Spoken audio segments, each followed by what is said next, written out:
No domingo passado, nós estivemos meditando no culto da manhã a respeito do texto em 1 Pedro capítulo 2 e os versos de 1 a 3. E nós meditamos naquele texto na ordem inversa dos versículos.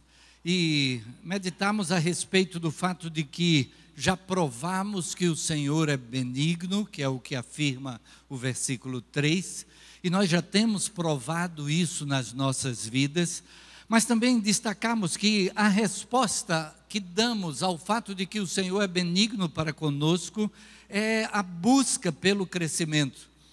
E o versículo 2 recomenda essa busca, dizendo que devemos desejar ardentemente, como meninos novamente nascidos, o leite racional, não falsificado, para que por ele venhamos a experimentar crescimento. A nossa resposta é então a busca pelo crescimento na palavra de Deus. E o estudo dessa palavra sendo mergulhado em oração. Nós oramos antes, durante e depois da leitura da Bíblia. Oramos antes pedindo que Deus fale ao nosso coração. Durante, para que aquilo que a gente está lendo, cada questionamento que surge, possamos estar consultando ao Senhor pela resposta. E depois, para que aquilo que aprendemos possa ser aplicado no nosso viver. E nessa aplicação no nosso viver vem aquilo que é recomendado no versículo 1, quando ele diz: deixando toda malícia e engano e invejas e todas as murmurações. E então, como é que a gente vai conseguir mudar a nossa vida, transformar a nossa vida? É à medida que nós, tendo o conhecimento que o Senhor é benigno, buscamos o crescimento no estudo da sua palavra, na oração, no aprofundamento no conhecimento dessa palavra e na aplicação dessa palavra no viver. E então encontramos os recursos para que a nossa vida seja transformada. Faço essa recapitulação porque hoje estaremos meditando nos dois versos seguintes. Então, 1 Pedro, capítulo 2, estaremos lendo os versos 4 e 5. Primeira carta de Pedro, capítulo 2, versos 4 e 5. E assim nós lemos nesse texto: e chegando-vos para ele, a pedra viva, reprovada na verdade pelos homens, mas para com Deus eleita e preciosa, vós também, como pedras vivas, sois edificados casa espiritual e sacerdócio santo, para oferecer de sacrifícios espirituais agradáveis a Deus por Jesus Cristo. Vamos orar. Senhor Deus, louvamos o teu nome, Pai, e agradecemos pela tua palavra que agora foi lida. E suplicamos, Senhor, que teu Espírito esteja guiando mente e coração de cada um de nós, para que possamos não apenas entender o teu recado, mas estar com o coração quebrantado para buscarmos aplicar no nosso viver, conforme o teu querer, cada lição que venhamos a extrair da tua palavra. Fala a cada um de nós, é o que suplicamos agradecidos em nome de Jesus. Amém. Amém. Estamos nesta série de mensagens que trata a respeito do crescer na vida com Deus. Nós temos tomado como temática para a nossa igreja, para o ser igreja, como propósito em estarmos envolvidos uns com os outros, nós temos estabelecido conviver, crescer, compartilhar. No ano passado, tivemos então um longo período trabalhando o conviver, trabalhando a necessidade que nós temos de estar próximos uns aos outros. A experiência do pequeno grupo, a experiência de participarmos de qualquer grupo de pessoas dentro da igreja, o pequeno grupo em particular, porque tem esse propósito específico de convivermos e aprendermos uns com os outros. E daí já pegamos o gancho para o crescer. Nós precisamos ter na vida esse desenvolvimento, esse crescimento. Antes de começar a meditar exatamente no texto do apóstolo Pedro aqui, nesses versículos 4 e 5 lidos, gostaria de ressaltar o fato de que Pedro escreve esta carta aos forasteiros ou estrangeiros da dispersão, que estão espalhados então, e ele vai citar no capítulo 1, diversas regiões por onde os seguidores de Jesus Cristo estavam espalhados. E ele escreve preparando para aquilo que já era realidade, de provações, de perseguição. Quando nós pensamos a respeito até mesmo desse cântico que entoamos há pouco, se o trovão e o mar estão sobrevindo, sobre a tempestade eu voarei, sobre as águas tu também és rei, descansarei, pois sei que és Deus. Esse descansar nem sempre está associado à calmaria, àquele mar que onde nós podemos dizer que há uma boa bonança, onde o vento sopra favorável, onde o deslocamento do barco é tranquilo. A música fala sobre o trovão e o mar vem esbravejando. E talvez essa fosse a realidade daquele momento em que Pedro escreve esta carta para os seguidores de Jesus que já começavam a experimentar perseguição. E então é esse mar esbravejante, mas uma certeza nós temos, é que se estamos nas mãos de Deus, Ele estará dando todo o suporte para enfrentarmos qualquer situação de vida. Foi assim que o apóstolo Paulo descreveu, quando ele disse, posso todas as coisas naquele que me fortalece. Muitas vezes a gente pensa nesse versículo como sendo aquele versículo da vitória, sendo aquela vitória aos olhos humanos. Aquela vitória de quem diz, está tudo bem porque eu posso. Mas Paulo está dizendo, eu sei atravessar dificuldades.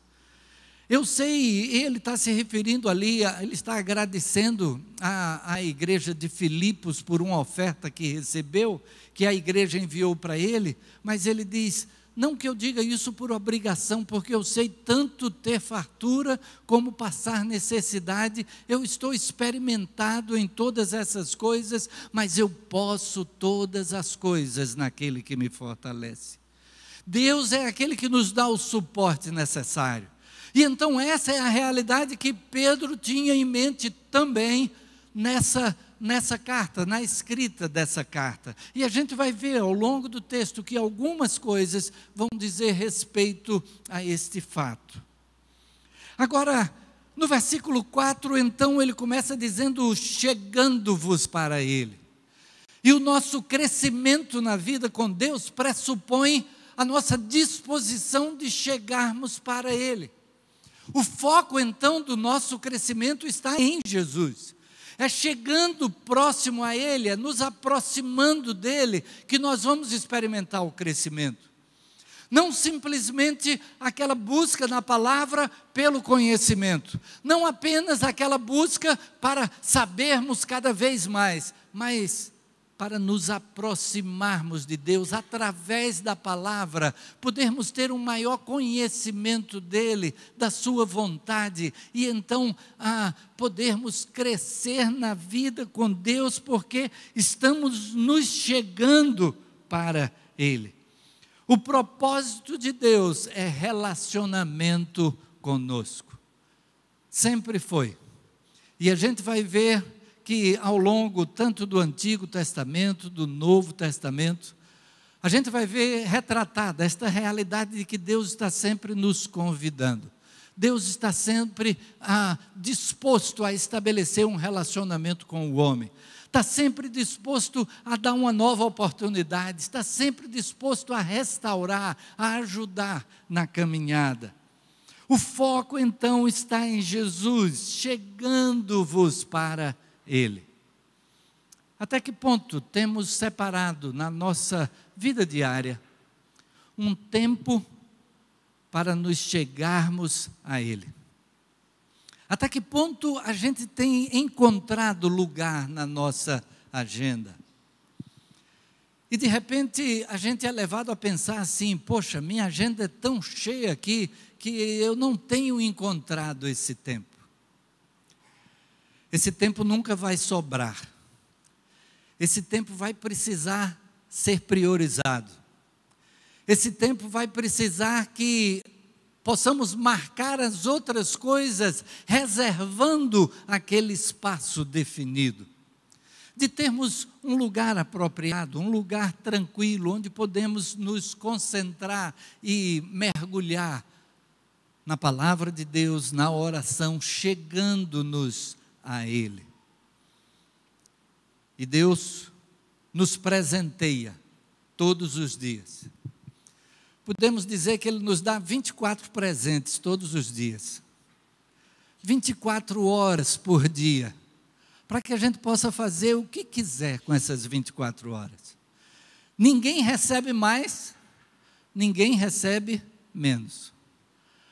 O que nós temos é a responsabilidade de administrar o tempo de que dispomos, segundo as prioridades que estabelecemos para o nosso viver.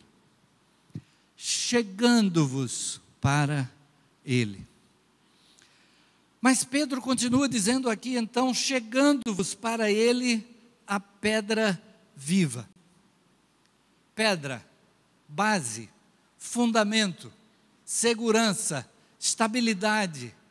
O Senhor Jesus ensinou que o homem sensato é aquele que constrói a sua casa sobre a rocha. O insensato constrói sobre a areia. Mas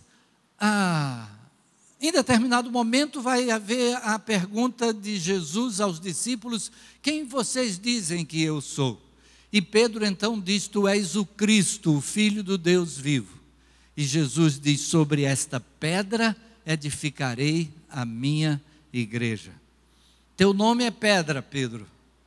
E sobre esta pedra que tu acabaste de lançar, esta afirmação, a afirmação de que Jesus é o Cristo, o Filho de Deus, é sobre esta afirmação que a igreja está estabelecida. Jesus é esta pedra. Mais adiante, nesse mesmo texto, Pedro vai dizer que Jesus é esta pedra que, mesmo rejeitada pelos construtores, se tornou pedra fundamental, pedra angular. Mas o texto diz pedra viva. A vida é característica da mensagem do Evangelho. Procurei fazer uma pesquisa. Quantas vezes aparece a palavra vida só nos Evangelhos? E essa palavra aparece 115 vezes. 115 vezes a palavra vida está presente nos Evangelhos. E a base da nossa fé é o fato de que Jesus ressuscitou. Porque não adiantava nada que Jesus falasse tanto a respeito de vida, se de repente a morte tivesse ceifado a sua própria vida. A sua vida tivesse acabado naquele momento ali na cruz e acabaria tudo aquilo que ele prometeu. Mas ele ressuscitou. Ele reassumiu a vida. E com isto demonstrou o poder que tem como doador da vida. E de que quando ele promete vida, quando ele fala sobre vida, ele sabe de que está falando. E ele está falando a respeito de si mesmo. Logo no início do primeiro capítulo do Evangelho de João, João registra: nele estava a vida e a vida era a luz dos homens. E o próprio Jesus, então, diversas vezes se utilizou daquela afirmação: eu sou. Eu sou era uma afirmação usada por Jesus que confrontava as autoridades religiosas do seu tempo, porque este era o nome pelo qual Deus se apresentou a Moisés. E então, quando Moisés perguntou: qual é o teu nome? Deus disse, diga simplesmente que eu sou, foi quem lhe enviou, aquele que é. E então diversas vezes Jesus usa a expressão eu sou. E ele vai dizer, eu sou o pão da vida. Mesmo quando ele diz, eu sou a luz do mundo, ele complementa dizendo, quem me segue não andará em trevas, mas terá a luz da vida. Ele é que disse, as irmãs de Lázaro, que estavam chorosas pela perda do seu irmão, Lázaro havia morrido, mas ele vem e diz, eu sou a ressurreição e a vida. E quando ele está anunciando aos discípulos que ele vai sair daqui e vai para junto do Pai, e para onde ele vai, os discípulos não podem segui-lo, e começa a fazer as suas admoestações, e ele diz, vocês mesmos sabem para onde eu vou, e vocês sabem o caminho. E então um dos discípulos diz, Senhor, não sabemos para onde tu vais, como podemos saber o caminho? E ele afirma, eu sou o caminho, a verdade e a vida.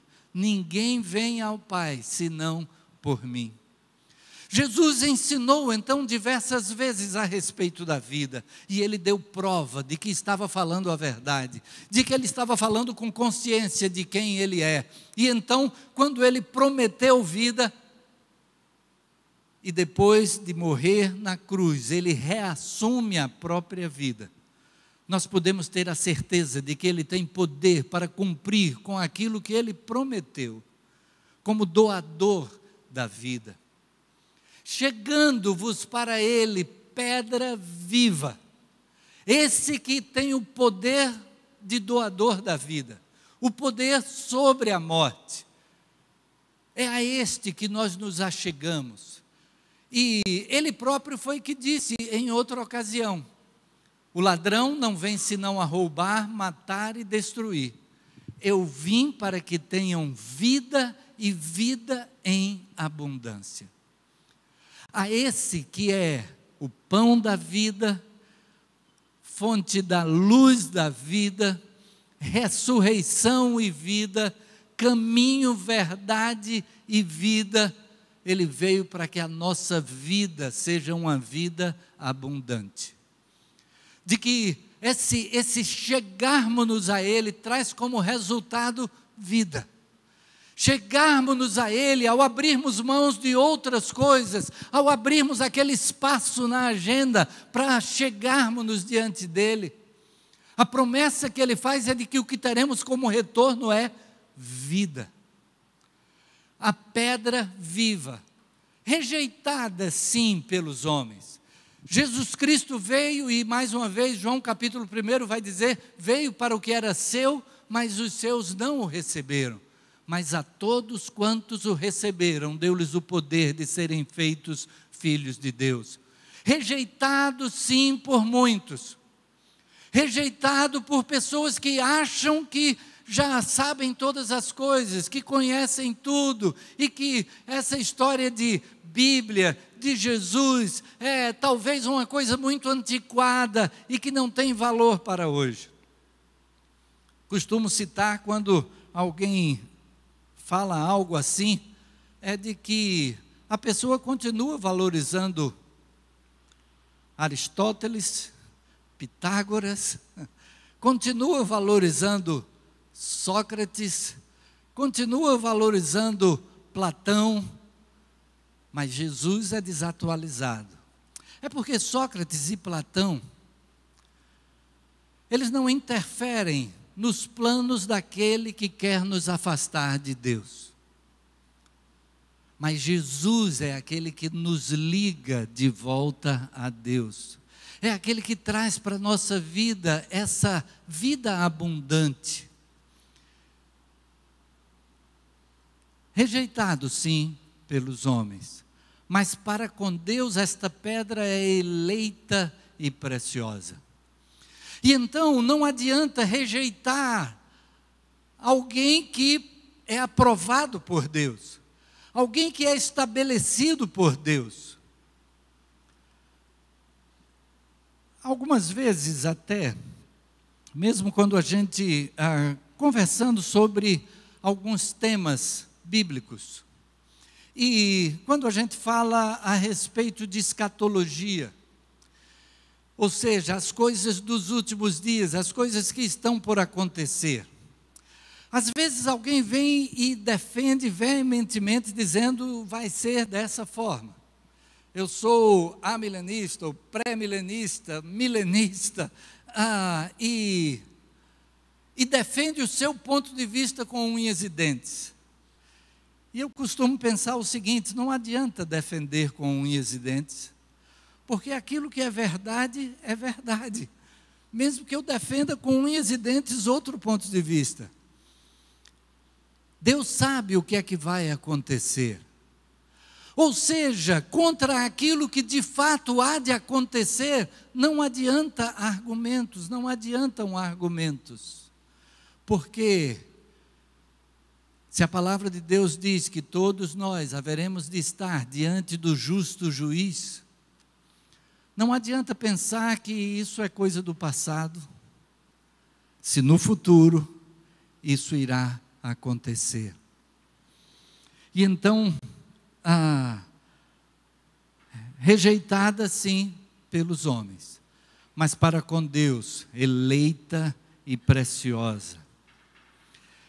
O texto então fala a respeito de Jesus Cristo, e de que o foco é nele, de que é a ele que devemos nos achegar.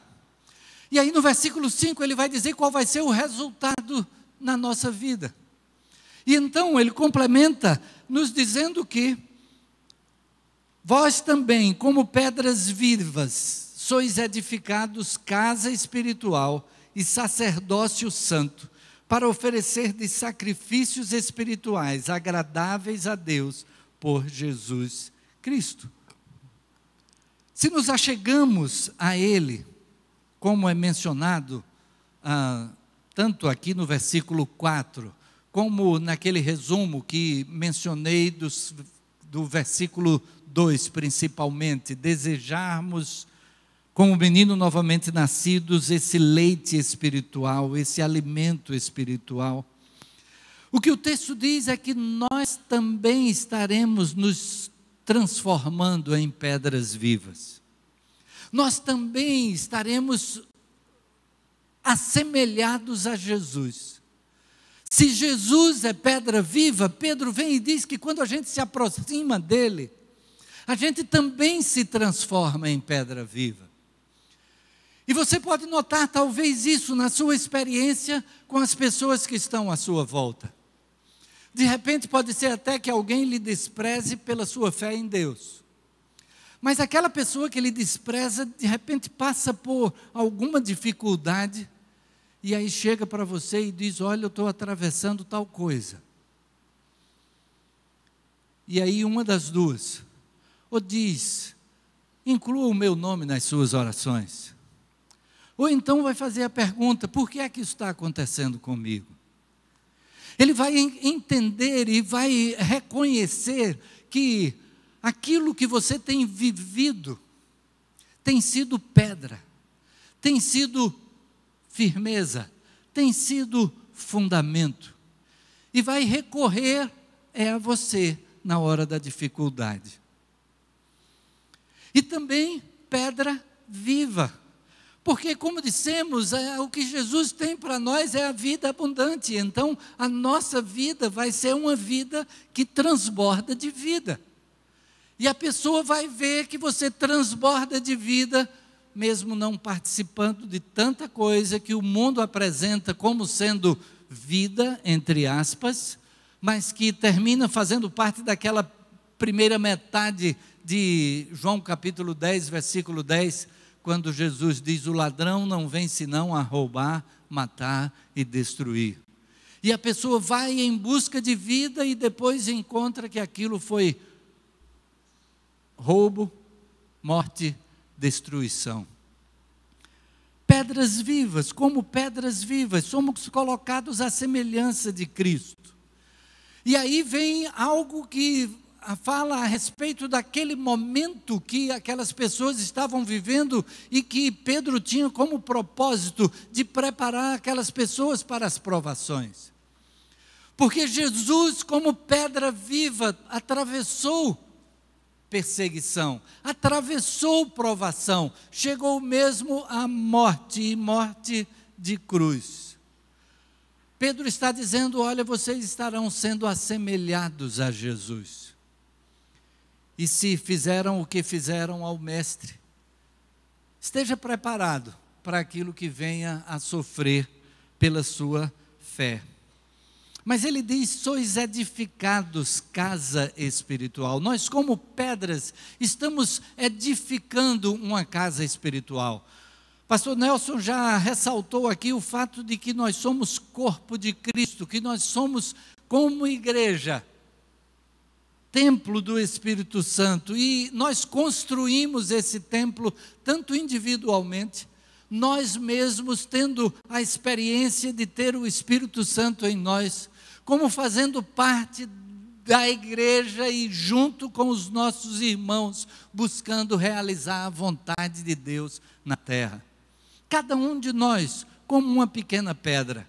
Da mesma maneira que na construção é tijolo em cima de tijolo. Tijolo após tijolo, cada um com a sua função, com o seu papel. Como pedras vivas, sois edificados casa espiritual. E então, nós temos aqui o templo com essas paredes, mas a igreja somos nós. A gente se refere a esse lugar como igreja. Ah, eu estou indo para a igreja. Ah, ali é a igreja. Mas aqui é o templo. O templo onde nós nos reunimos como igreja. E como igreja nós somos templo do Espírito Santo. Somos corpo do Senhor Jesus Cristo. Sois edificados casa espiritual e sacerdócio santo. Ou seja, aquilo quando nós nos aproximamos de Deus. Em primeiro lugar, a riqueza da liberdade que temos para isso. No Antigo Testamento não era possível. O judeu chegaria no templo para adoração e ficaria do lado de fora.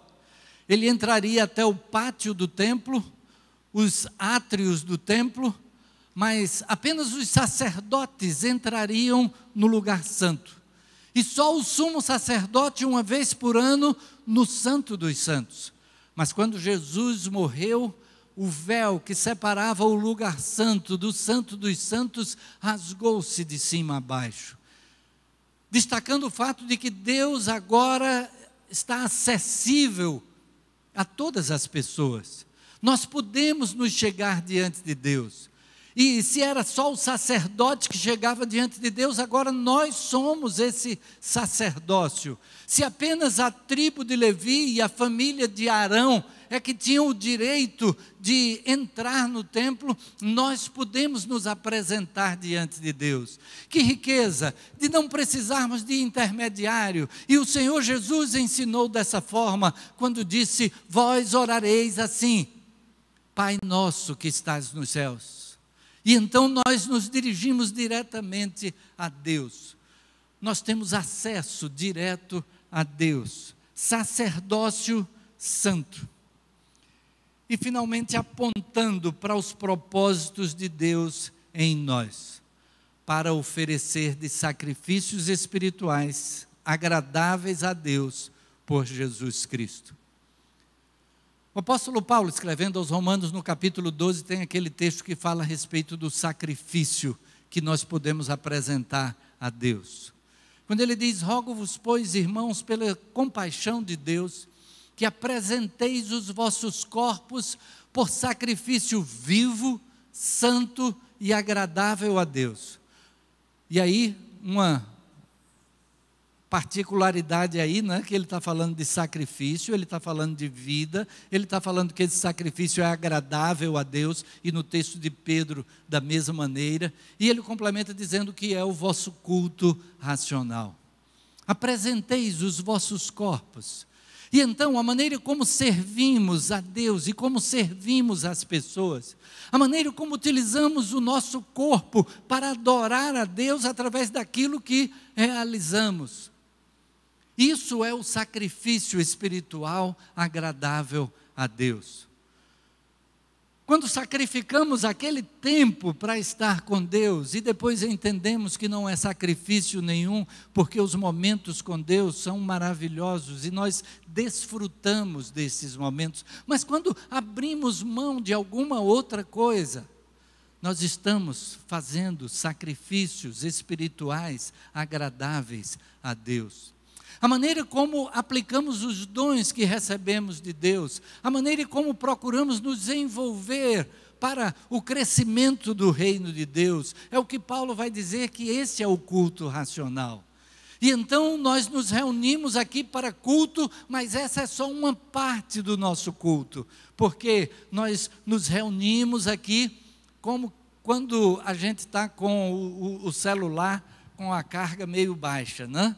E a gente vai lá e pluga na tomada para carregar. Mas depois você tira da tomada e aí você leva para aplicar aquilo da melhor forma possível. Aquela energia recebida, aquela carga recebida. E então nós nos reunimos aqui para nos confrontarmos diante da palavra de Deus, para pensarmos nos desafios que Deus coloca diante de nós, para que continuemos o culto ao longo da semana. Este culto racional que é apresentarmos os nossos corpos em sacrifício vivo, santo e agradável a Deus. E o apóstolo Pedro aqui completa dizendo, por Jesus Cristo.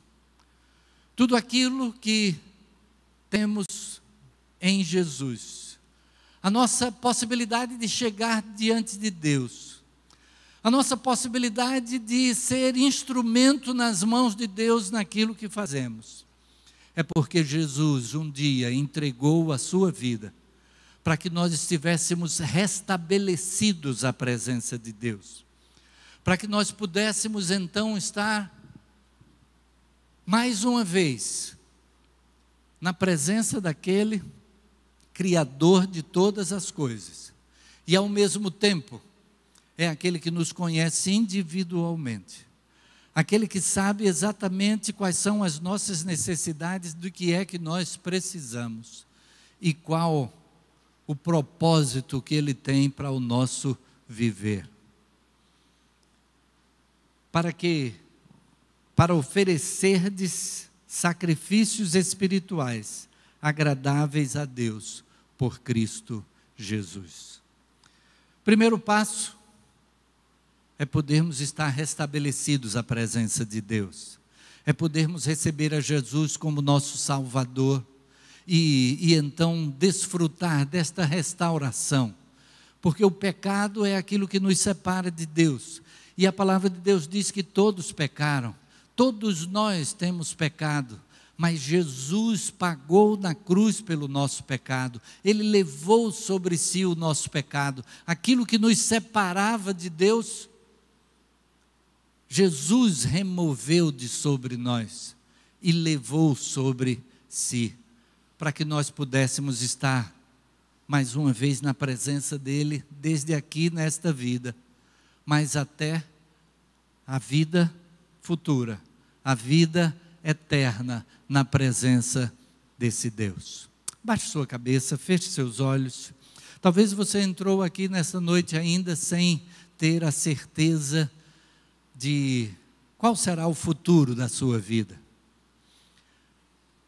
Talvez você não tenha segurança de que quando terminarem os seus dias aqui, qual vai ser o seu destino. Mas Deus nos ama, e nos ama ao ponto de enviar Jesus para morrer em nosso lugar, para levar sobre si a condenação que era nossa.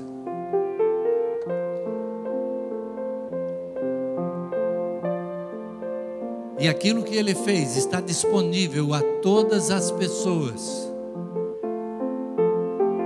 para que possam recebê-lo como Salvador e Senhor, e poder desfrutar desta segurança, desta certeza de vida eterna, de poder receber o perdão, de poder ter a a sua veste lavada pelo sangue de Jesus, porque Ele tira de nós a mancha do pecado e leva sobre si na cruz em nosso lugar. Se você deseja receber a Jesus nesta hora, você tem essa oportunidade de poder dizer do seu coração para o coração de Deus: Senhor, eu recebo Jesus como meu Salvador. E saiba que haverá uma festa no céu, porque o Senhor Jesus foi que disse que há mais alegria no céu por um pecador que se arrepende do que por 99 que acham que não precisam de arrependimento. E cada um de nós, como pecadores, precisa estar efetivando isso na sua vida. Cada um que um dia já tomou essa decisão, já pode desfrutar dessa vida que Jesus prometeu. E quanto mais então nos achegamos a Ele, mais podemos desfrutar dessa vida. Eu não sei como está o seu compromisso de dedicação de tempo para estar na presença do Senhor Jesus, mas o que Ele deseja é que aconteça com cada um de nós da maneira como acontecia lá no Éden, quando diariamente Deus tinha um contato direto com o primeiro homem e a primeira mulher. Ele deseja que estejamos sendo restaurados na nossa vida através desse contato. Nós não vivemos para nós mesmos. A nossa vida é para Deus. Então precisamos nos alimentar dele, para que a sua vontade seja realizada em nós.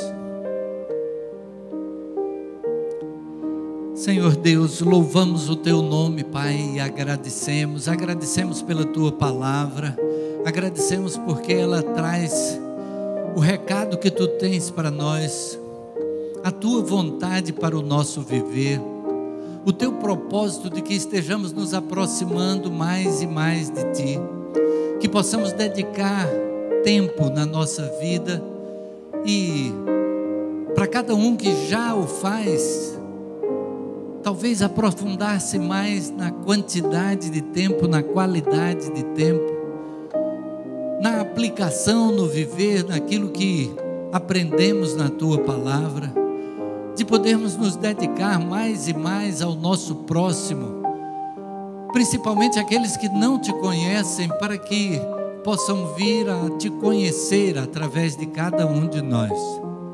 Assim, Senhor, realiza a Tua vontade na vida de todos nós, e que se alguém ainda ficou em dúvida sobre a entrega da vida ao Teu Filho Jesus, que o Teu Espírito esteja dando a confirmação, a segurança da necessidade dessa entrega a Jesus, de receber a Jesus como Salvador e Senhor, confiando a vida a Ele, mas sabendo que Ele é que é o doador da vida, que a vida verdadeira nós recebemos dEle, e que possa assim desfrutar da vida abundante que o Teu Filho Jesus ofereceu.